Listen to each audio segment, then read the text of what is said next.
Buffalo Ridge families. I'm Mrs. Stuber, and today I'll be reading to you Mistletoe by Margie Pelletini, illustrated by Henry Cole. 'Twas the season, and Moose was merry. He joyfully tickled the ivories with a tenful of tidings and flurry of fa-la-las. He was so full of ho-ho-hos, even his moustache had the holiday spirit. But Moose was more than just a bit merry and bright. He was busy.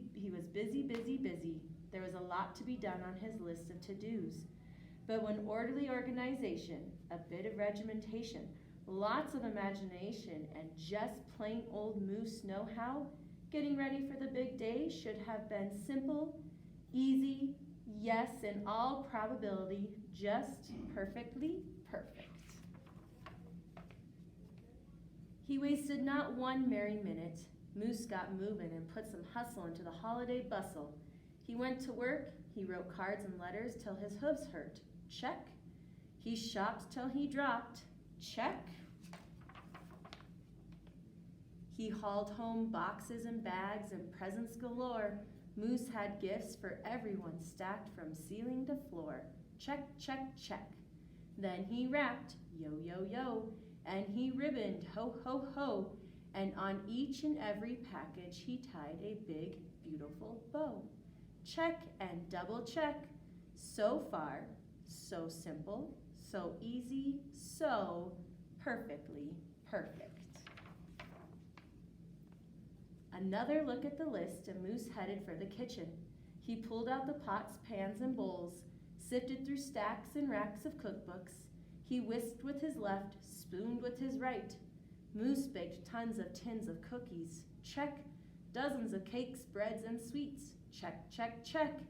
He made jellies, sticky jams. Moose roasted a goose and some chestnuts. He toasted marshmallows and yams. Check, check, check. Triple check. Yes, yes. So simple, so easy, and but of course, so perfectly perfect.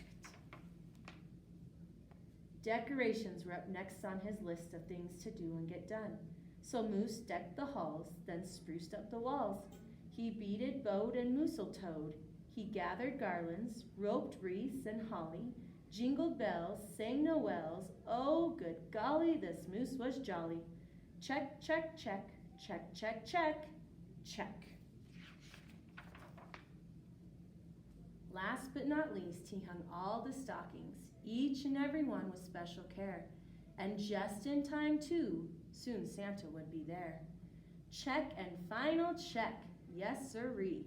Getting ready for Christmas was an absolute snap, and so simple, so easy, and if he did say so himself, Moose thought totally, utterly, completely, perfectly perfect. On that night before Christmas, Mother, little Sissy, Bucky, and Junior looked all through the house. What a job Moose had done. Everything looked bountiful, festive, quite fine indeed. There's just one minor problem, if you will. Oh dear, sighed the missus, as the five stared at one empty corner. Oh my, oh me, oh gee. Pop, what happened? Cried Junior. You forgot the tree. Whoops. Where would they hang the tinsel, string the popcorn, light the lights? Where would Santa leave his gifts for the kiddies on Christmas Eve night? So Moose pulled on his galoshes and put on his hat. He would find a tree somewhere, somehow, and that's all there was to that. So out went the Moose, braving blustery, blowing winds and the cold, trudging through snowdrifts, courageous and bold. Moose first hoofed it down to the corner, not a tree to be had. Then he slid around the block. Uh-oh, things were looking bad. He went down every boulevard, street, and little road. He looked down lanes and alleys. Every tree had been sold.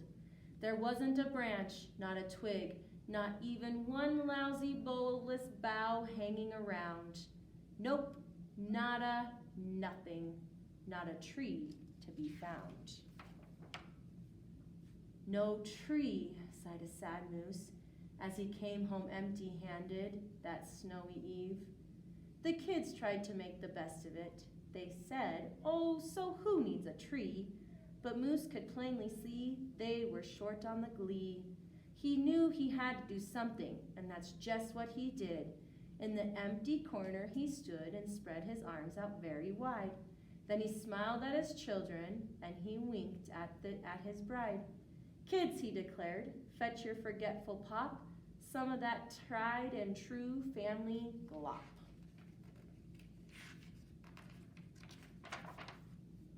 So back came the kids carrying a big pot of glue, and without a word to one another, they knew just what to do. They each took a part, grabbing strands, taking hold, then carefully, oh so carefully, they glopped and they plopped, they pasted and they pressed. They curled and twirled every which way a frolic could fathom, until Moose's magnificent moustache was indeed even more of a marvel to see. Moose was just a few needles shy of being an evergreen tree. They strung Moose with lights from his head to his toes and draped him with tinsel, beginning right with his nose. They hung balls that were shiny and bells that twinkled, candy canes, berries, and plum sugar sprinkled. Then they all stood back. Junior plugged in his pop. Ooh, ah! Yes, Moose truly was one incredible sight. He was glorious and glowing, and boy, oh boy, was he ever bright. Then Junior placed the star on the top of Moose's head. He gave him a kiss and a pat, and they all headed off to bed. Except Moose, of course. He stayed in the corner instead, still twinkling and blinking and waiting for Santa. Oh, so it wasn't so simple, and it wasn't so easy, and okay, it wasn't so perfectly perfect. But do you know what? It was pretty close. Ho, ho, ho.